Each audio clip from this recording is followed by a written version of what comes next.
Hello everyone. Welcome to the first per-university debate tournament of the 4th League of Debate, CICAE University of Camilo Jose Cela. The judges who will accompany us in this debate semifinals are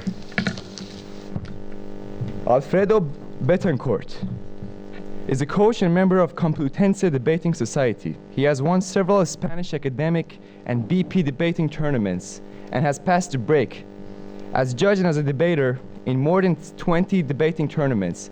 As a debating coach, he has worked with Konrad Adenauer Foundation, the Nation Democrat Institute, Alliance for Central America, and the Guatemalan National Congress. Second judge is Isabel Martinez Rivas. Isabel is currently studying as a dual degree in law and science politics in University Autónoma de Madrid. Coach of her debating society in schools and in political organization. As an adjudicator, she has a large experience at national and international level. As a speaker, she is finalist of multiple national tournaments and current quarter finalist of Spanish World University's Debating Championship. Second judge is Blanca Orts. She is a coach of Debating League, CICAE UCJC. As a debater, she has won the second ASAM Alamanjo, the 6th Cenesa tournament, the finalist of Barcelona Debating Open. She also has the opportunity to compete in EUDC Athens 2019, WUDC Mexico 2018, and Imperial College Debating Open in 2017. He has also founded the CMU Debate Club, Jamie the MOCMU Verdura. Finally, she is formulator of the European Lithium of Madrid. Fourth judge is Miguel Fronier. I hope that's the right pronunciation. Yeah, thanks. He is a student of double degree in law and international relations at the Universidad Pontificia Comillas, ICADE. He has debated in dozen national tournaments, both in Spanish and English. He has participated in several simulations of the United Nations at national and international levels. He also teaches oratory and debate at the SECAEL Castillo International School in Madrid. Fifth judge is Fiorenza Inaceli. That's definitely wrong, right? Yeah. She is a student of business and international relations. Debate at Pontifical University of Comillas, winner of the first BP Pro-Am in Spain, participant in numerous debate tournaments and moons, in addition to being a judge in numerous tournaments. Sixth and final judge is Elena Gillis. Nice. She's the second best speaker in the World University Debating Championship in Spanish. So the teams who are they will face each other in this debate are Little Giants and Los Bolivianos. And remember the question. The question is, should Spain implement a mandatory 16-week paternity leave for both parents? And we will remember that. It will suppose a warning the positive or negative mismatch of between 8 and 15 seconds with respect to the establishment time of each intervention. Signals for timing are, when there's 1 minute left, I'll raise my hand like this. When there's 30 seconds left, like this, and 10 seconds, I'll just count it down with my hands. And I'll wish you all the best of luck.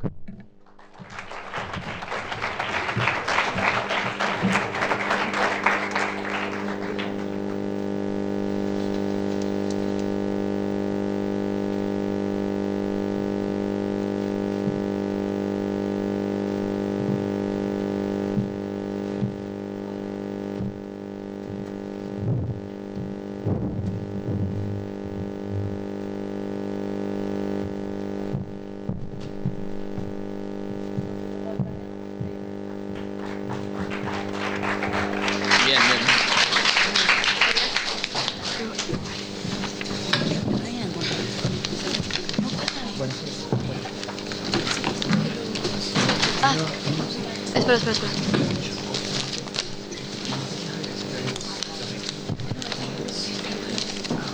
Juntos.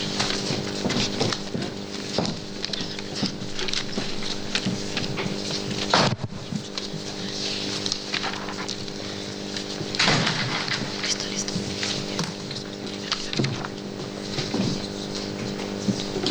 Excessive crying, loss of appetite, or eating much. Good morning, ladies and gentlemen. Today, these are the things that the families have to experience after having a child.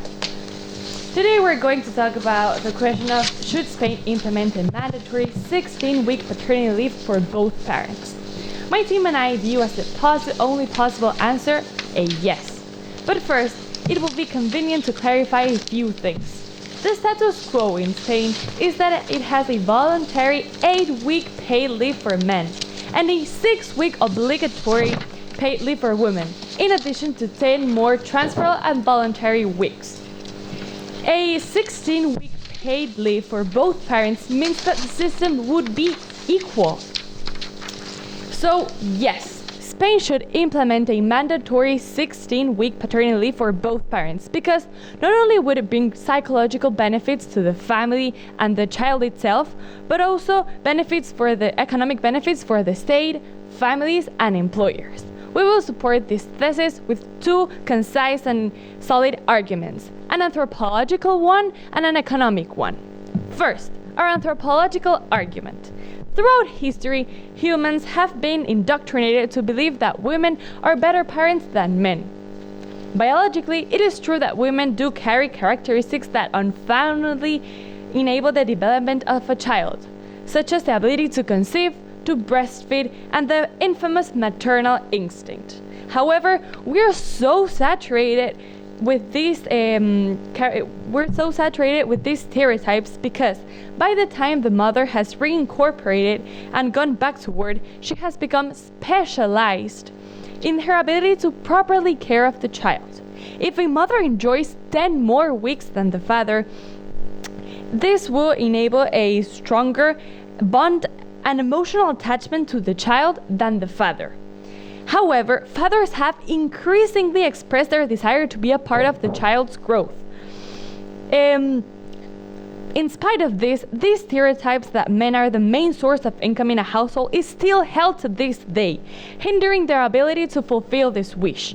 Implementing an equal paternity leave will shatter both stereotypes.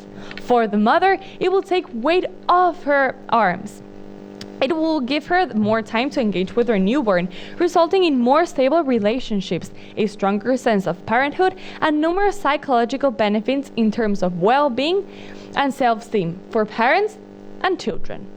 Second, our economic argument, which is based on economic benefits for parents and employers. The preference of men over women that employers have is currently having an impact on a company's efficiency. When employers factor in this replacement risk, then they lose sight of what really matters: merit. This essentially means that, in many cases, companies are not hiring the best applicants because they are women that could potentially have children. Consequently, companies don't operate at their maximum potential. However, by implementing this type of paid leave, merit will be the only thing to take into consideration when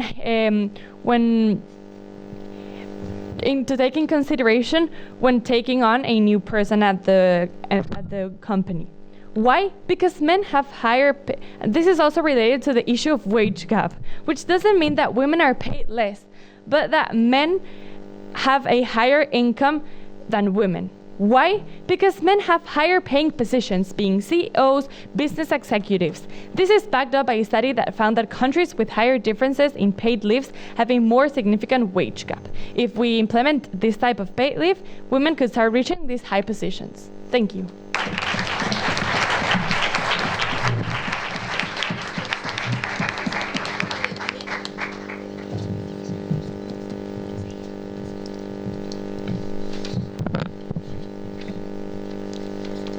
Decent work and economic growth.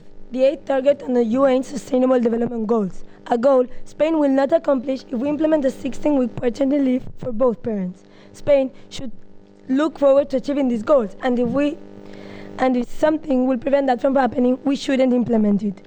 Why would we implement something into our system if it's not beneficial for us?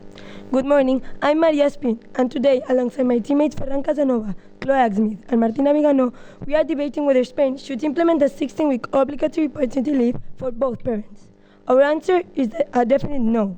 Before starting, I'd like to thank the audience for the assistance, the judges for the attention, and the opposing team for allowing us to debate and discuss such an important question to our society. Firstly, however, allow me to do a brief introduction to our question. A parental leave is a period of absence from work granted to a father or mother after or shortly before the birth of a child. In Spain, right in this instant, the paternity leave is based on a 16-week leave for the mother and an 8-week leave for the dad. My team and I are totally against of Spain implementing a 16-week obligatory paternity leave for both parents. And we are going to defend our position using 3 solid arguments that are based on 2 facts, expert research, and statistics. Our first argument is a strong and extremely relevant economical argument. A 16-week paternity leave for both parents will negatively impact the country's economy. Paying for both parents a 16-week paternity leave implies that the costs that the social security have to pay are much higher. In order to get the money for the paternity leave, the government should either raise taxes or take money away from hospitals, schools, and other public services. Allow me to remind you that we are in an economical crisis right now. The last thing we need is a raise in taxes, which isn't beneficial for citizens in any way, shape, or form. Our second argument is also an economic one. A longer paternity leave for both parents can also be a huge cost for businesses. Hiring a temporary employee to cover somebody's workload could end up costing a lot economically. Some businesses choose to skip this cost by giving extra work to the rest of the team, rather than hiring a replacement. But this will still have a negative effect and result in a decrease in the business's overall productivity. This means that the company is going to be offering less services or products to the public, which will result in a decrease in income, and consequently, the company will pay less taxes to the government. It's not beneficial to workers, citizens, or the government. If you think about it, it really isn't beneficial to anyone. Our third reason to defend our position is based on the simple fact that paternity leave shouldn't be obligatory. It's simple, but really important. Obligating a family to take 16 weeks off is simply forcing them to leave the workforce for a period of time which they may not feel necessary. Every family is a world of its own. Bringing a child into the world is a personal and individual process, and perhaps not every parent feels it necessary to spend 4 months with their newborn. Forcing them legally to be off work is a questionable and unreasonable choice. Why should we obligate someone to do something? We can give them the option to do so, but why make it obligatory? The key word in this question is obligatory. Give them the option by making things more flexible. For example, if the father wants only 10 weeks because he doesn't feel necessary to have more, and he wants to give the other 6 to his wife, he has to be able to do that. Let him do that. Where is the sense of forcing him into leaving the workforce for such a long time if he simply doesn't want to? Equality will only be achieved by freedom of choice. And as David Hume, a Scottish Enlightenment philosopher and human rights activist, once said, there is no such thing as freedom of choice unless there is freedom to refuse. Thank you.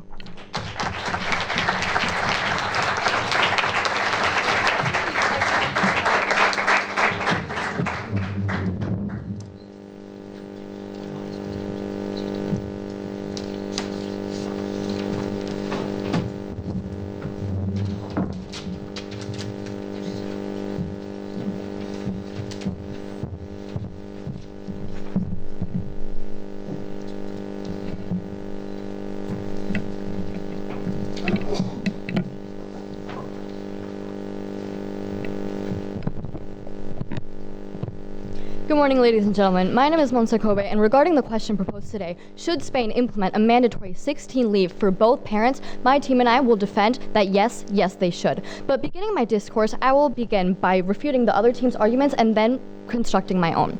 First of all, the opposing team brought in an economical argument in which they said that increasing the obligatory 16-week leave to both parents would impose a huge cost to the Social Security. However, this simply is not true. As my second refuter will later explain, Spain's economy is currently misallocating 40 billion euros, which can be properly allocated to fit these leaves. In addition, their third argument consisted in that it shouldn't be obligatory. However, as of now, this is a fallacy. There is no logical reasoning as to what the benefits of having a voluntary leave as to an obligatory leave would incur, or even if this would be carried out in the way that they intend. Now, on to developing my own arguments. My first argument is an anthropological one.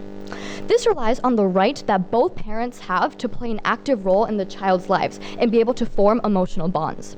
Fathers increasingly state that being actively engaged in their children's lives is important to them, but they often find it challenging to meet these desires due to the expectations at work and increasing pressures to be the main economic provider at home while the mother is on leave. However, by having this increased time, fathers may be able to become more attached to their child as well as become a more confident parent. In doing so, they will develop stronger father identities and be perceived as more competent parents by themselves and by others. As a result, fathers who take longer periods of paternity leave are more engaged in their child's lives, both in infancy and later in childhood. This equal bond creates crucial benefits to the cognitive development and stability of the child, reducing the chances of cognitive delay, increased psychological well-being, social competence, and most importantly, less sex stereotyped beliefs. Now, similar to the idea that fathers may use this time off to provide to increase the focus on the relationship with their child, they may also use this time to improve the relationship with their co-parent and provide mutual physical and psychological support. During this leave period, fathers increase their hours devoted to childcare significantly and almost equal to that of the mother. If not, the burden of the household work and childcare would disproportionately fall on the mother, considering that the father is preoccupied at work. Fathers who take longer parental leave correlates with higher relationship satisfaction, which in turn decreases the probability of divorce and improves the well-being of the child. Now moving on to my second economic argument. Increasing the obligatory paternal leave to 16 weeks has an economic benefit both to the families and their employer, reducing the incentive to hire a man over a woman. This bias results in a misallocation of resources, as the full economic potential of the women workforce is not fully taken advantage of if this policy is not imposed. Here we can see that countries with a larger difference in paternal and maternal leaves, such as Spain, Germany, France, and the UK, actually have higher wage gaps between men and women. Interestingly, this wage gap increases during the times where women become active mothers, that is 30 to 50 years old. Even if these women do not become mothers, in analysis of 19 countries, it was found that longer parental leaves were associated with lower employment gap between mothers and non-mothers. This means that if an equal parental leave is imposed, women have an increased comparative opportunity to participate in the workforce, which in turn results in increasing overall household income. In addition, studies in the United States and Europe found that increasing parental leave may benefit employer conditions such as competitiveness and enhancing their ability to attract and retain a diverse workforce, along with increasing their productivity and morale, which directly clashes with the opposing team's economic arguments, saying that it would have a negative effect on the economy, whereas we can see here that this is simply not true. Ultimately, paid parental leave supports overall economic growth by increasing the women's empowerment and their ability to contribute to family income, and potentially enhancing the growth and competitiveness of the business and of the economy. So, in conclusion, with my two arguments, the anthropological argument and the economical argument, my team and I firmly believe that the only result to the proposed question should be a firm yes. Yes, Spain should implement a mandatory 16-week leave. Thank you.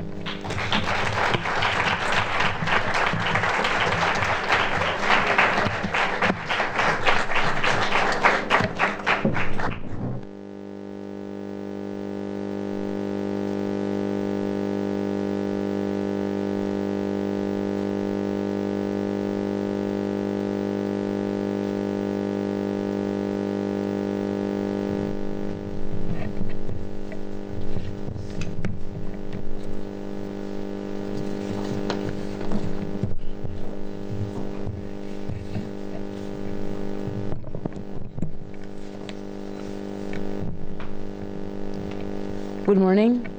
Good morning. My name is Ferran Casnava, and I will be presenting my team's first rebuttal. I'm going to defend our position against Spain implementing a 16-week obligatory paternal leave for both parents. But first, I will begin by rebuting the opposition's first points. First, they talk about bonds in the family that they will improve, but actually, yes, it is really important that fathers are with the child and mothers. But however, that makes no sense, and it is illogical because making paternal leave mandatory doesn't necessarily ensure fathers participating in the household or taking care of the baby. They could potentially stay at home and not care for the baby. Therefore, paternity leave would not result in benefits to the family, such as increased mental health, a reduction in mothers suffering from postpartum depression, and all of these problems they have. Also, they talk about the gender pay gap, but actually, there is no correlation between the paternity leave and the gender pay gap. As for 15 weeks of paternal leave, in the USA there is 26% gender pay gap, and in Spain 12%, and with the same weeks of paternal leave, so there is no correlation. I will proceed to explain my team's arguments. So the first argument is based on the negative impact in countries' economy due to this law. Paying for both parents a 16-week paternity leave means that social security have to pay higher costs. In order to get this money, the government should either raise taxes or take money away from hospitals and schools. And with the crisis we are suffering in Spain, raising taxes would be unsustainable and outrageous. And why is economy important? Well, economy is essential. It is the base of society. It allows countries to develop, since it allows us to satisfy our needs, manage well the goods we own, and it's fundamental to have good life conditions. In a nutshell, economy is vital. Without the economy, there is nothing.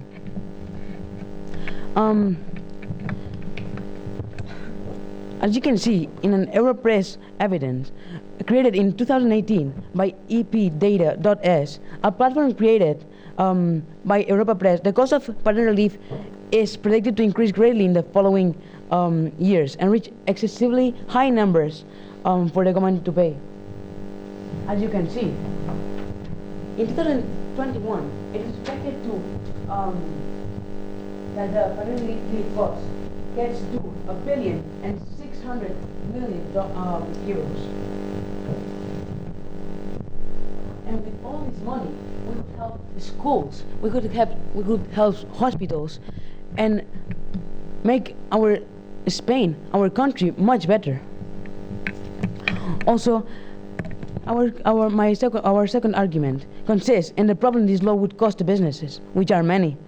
Hiring a temporary employee to cover somebody's workload could end up costing a lot, both financially speaking and in terms of productivity. And the solutions for business is some business choose to skip this cost by distributing extra work to the rest of the team, rather than hiring a replacement. But it also got a problem, because it will add to the workload and stress of the team members who remain in the office, and it will slow down the whole process. And if the business decides to hire, the new employee would need time to train and would not be as efficient as productive at first as the absent employee. And the cost of it, according to the INE, the average salary in Spain is 1,916 euros, which that means that 7,667 euros will be paid for each parent. That would mean 15,333 euros for hiring this employee, plus the time spent training him, plus the productivity decrease. And our third argument consists in the injustice this law would provoke, as paternity leave is obligatory. Equality is not necessarily guaranteed by giving everyone the same amount, but by letting them choose. And this is why we think that a 16-week parental leave would certainly have a negative effect on society, and therefore it must not be implemented. Thank you.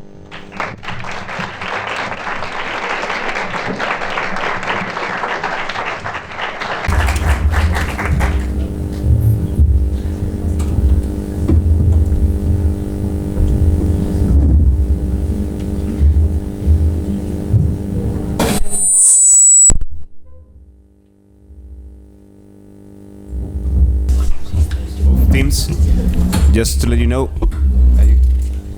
when the other team has a question for you, you please see Miguel, and he's going to stand up with the hand so you can answer the question. Okay?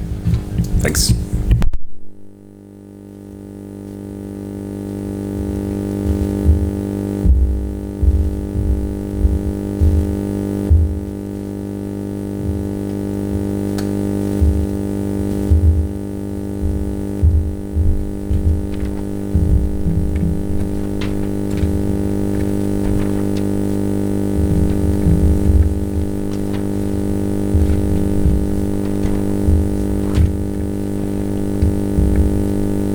Good morning, ladies and gentlemen. My name is Juan Pablo Avila, and I will be the second refuter for the team in favor of this motion. I will first start by refuting the other team's arguments and then start to defend my own. So, first of all, they talk about the negative economic impacts that putting our system in place would have. First, saying two things. That first, the government would need to raise taxes, and if not, they would have to remove resources from places like education to pay for these leaves.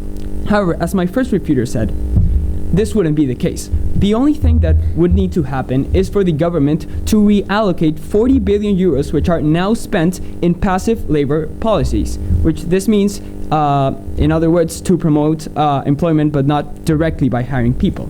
However, if we use this money for paid leaves, then we are promoting more employment, because we're also promoting more income equality, which are two of the main macroeconomic objectives that a country has. So it would be legitimate from this point of view for the government to reallocate these resources to pay for these leaves without having to raise taxes or remove them from places like education.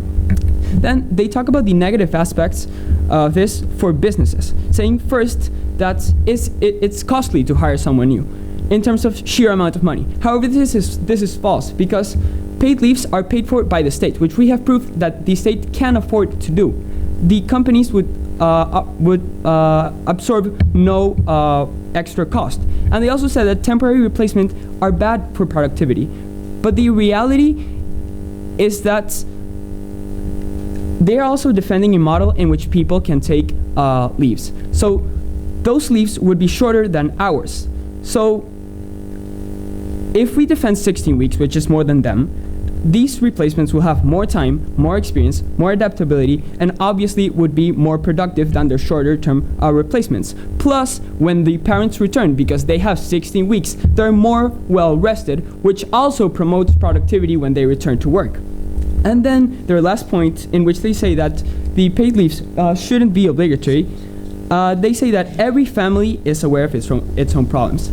I agree, but you know who isn't? Employers. The flexibility that you're offering parents just gives employers a bias to hire people who will not have children over those who have a risk to have children. And in terms of legitimacy, the government would also be protecting Article 14, in which they have to work for equality between both genders. Your question? What if we were talking about a small business and one or more employees were missing? Wouldn't you think that would have a big impact on productivity and businesses? No, it wouldn't. Like I said, you're defending shorter term replacements. And like I said, in terms of sheer cost, the company would be paying exactly the same or even less to the new employee. And in terms of productivity, we have also showed how more time translates to more productivity because they're more adapted, something that wouldn't happen in your shorter term replacements. Then the only rebuttal to our economic argument was that there wasn't a correlation between the wage gap and paid leaves, saying that in the US it's a 50% wage gap and in Spain it's a 12. However, there's no paid leave in the United States. That's completely false. It's offered as companies as an extra, but it's not mandated by the law. So we can see that there is a correlation, because in Spain there is a paid leave mandated by the government, and there's less wage gap, which we have also shown with an evidence in a study that shows this in Europe. However, that's obviously the case when we look at it logically, because employers will hire people who have less tendencies to have children over those that have more tendencies or more probability to have a child. And then our anthropological argument was refuted by saying that our model doesn't ensure that fathers care for their family. However, in a study done by Ball State University, we can see, it says, as a result, paternity leave may help facilitate father involvement. Indeed, evidences from both the US and Europe suggest that fathers who take longer periods of paternity leave are more engaged with their children both in infancy and later in childhood. We have shown that men want to take these leaves and that they're being positive in their identity as parents. However, let's suppose that this wasn't true. Let's suppose that we can't guarantee that parents will care for their child. We can't do that, but they can't even ensure that parents will stay at home or even take this leave. So this makes no sense at all. Thank you.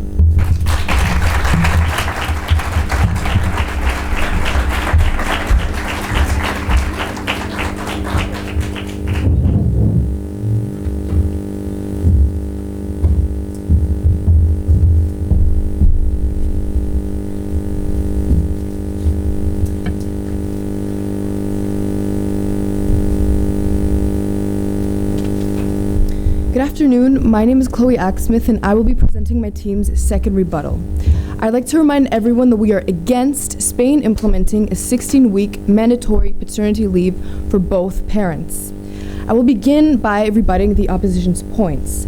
First of all, the opposing team claimed that by Spain implementing the paternity leave in question, our country's ongoing struggle with gender labor inequality, both in the household and in the workforce, would be solved. This is simply not true, as logically other factors, such as ensuring women are paid the same wage as men, have to be addressed before paid paternity leave can meaningfully reduce inequality. In essence, a cultural shift has to take place before this reform will ever solve this issue. To support this, a recent report by the National Bureau of Economics proved that in Denmark, where substantial paid parental leave is offered for both parents, the gender wage gap persisted and currently stands at 26.1%. Furthermore, after the Spanish government implemented a 2-week paternity leave in 2007 with the intention of closing the wage gap considerably, it did not go according to plan. Even after doubling the time in 2017 to 4 weeks, no noticeable progress was made, according to Eurostat data.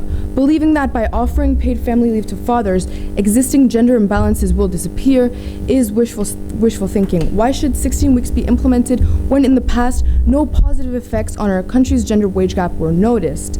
How exactly will forcing somebody to stay at home for 16 weeks ensure they will take on domestic responsibilities and caregiving of the child? This is not necessarily proven. Responding to their argument regarding the benefits this reform would have on businesses, fostering temporary employment, which would be done by hiring someone for only 16 weeks to cover the missing employee's workload, means having to train them, which is time-consuming and slows down productivity. According to Association for Talent Development, it takes 1,252 euros and 33.5 hours on average to train a new employee in any given business. This is obviously costly and counterproductive, especially because this worker will leave after the 16 weeks. We want a society based on long-term employment, not jobs that will be fulfilled sporadically. Our country's economy is crucial due to the fact that any minor fluctuations in our economy can have a knock-on effect at every level of society and can affect the job stability and further income of just about anyone. Our economy is the basis of our society and should be our main priority, especially when the implementation of a 16-week paid paternity leave will not necessarily guarantee a decrease in gender labor inequality, both in the workforce and at home. We would like to state the fact that forcing somebody to take 16 weeks off work with no consideration of their personal needs and priorities is depriving a person of their freedom of choice. Parents should act according to their child's needs and be allowed flexibility. After all, a big part of equality comes from freedom, which would not be respected if our government decided to make this reform mandatory. The government is responsible for 46.66 million citizens, so how can it possibly dictate how an entire family is run? Perhaps certain families function more efficiently with less leave and more time in the workforce after a child is born in order to achieve a healthier work-life balance, and that is the way that they feel their family should be structured, their time should be structured in the workforce and at home. Why would we want to enforce this as obligatory when each family should be allowed flexibility? It is absurd, especially, as I stated before, it would not necessarily guarantee an improvement in our country's current situation with gender labor inequality.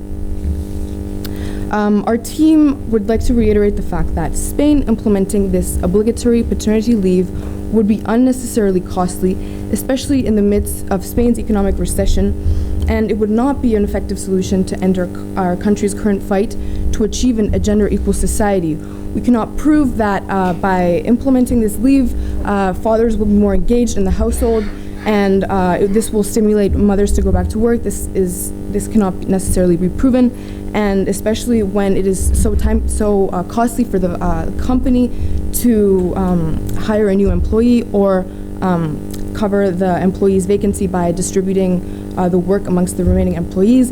Due to all that I have previously stated and that my team has expanded upon, we, the opposing team, are against Spain implementing this obligatory paternity leave. Thank you.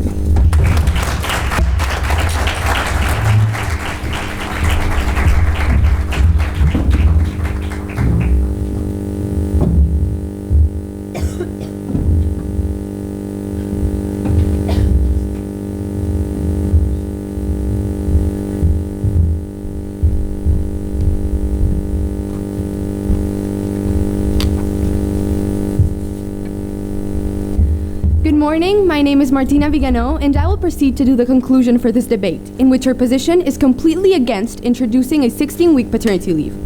Firstly, however, I would like to thank the audience for their assistance, all the judges for their attention, and the opposing team for allowing us to participate in such an interesting and engaging debate. I would like to start by talking about the opposing team's arguments. Their first argument focused on the evident bond between the mother and child and the benefits to the family. However, we replied by saying that obligating the father to stay at home will not necessarily ensure his participation in the household and him caring for the baby. Their second argument focused on an economical argument and a decrease in the wage gap. However, we responded by stating that this isn't true, since in Denmark, paternity leave is high, but the gender wage gap persists at a high level. This means there is no true relationship between paternity leave and gender labor inequality. In addition, we stated that fostering temporary employee is costly and would decrease the productivity. On the other hand, my team has demonstrated with 3 solid arguments that implementing this policy would mostly have a negative effect on modern society and therefore should not be implemented. Our first argument states that a 16-week paternity leave would negatively impact our country's economy, since it'll imply a great cost for social security and the government. And this is because in order to get the money to pay the leave, the government should either raise taxes or take money away from hospitals, schools, and other public services, which would only result in greater chaos and damage to our cities. Our second argument is based on another branch of our economic argument. Not only introducing this policy would result in a great cost, but it would also harm businesses. This is because hiring a temporary employee to cover the workload will end up costing a lot and decreasing the productivity. This implies that the company is going to be offering less products or services, which will result in a decrease in incomes and consequently a decrease in the taxes paid. Both of these economic arguments united demonstrate the enormous loss of money that is implied, which we demonstrated using a graph with cost predictions, and the outrageous damage that would be inflicted upon society. Our third and last argument focuses on how paternity leave should not be obligatory. This is because every single family is different, and not every parent feels it's necessary to spend 4 months with their newborn. Everyone has different necessities. In addition, gender equality would not necessarily be guaranteed by giving everyone the same amount, but by letting them choose. With these reasons, we have demonstrated that implementing this policy would result in the downfall of Spain's economy and the prohibition of personal choice. So, To conclude, major economic loss, a law that might not fulfill people's needs, a productivity deficit. As the quote says, you are free to choose, but you are not free from the consequence of your choice. Let's not make a decision we will all regret. Let's not make a decision that'll ruin Spain's economic future. Thank you.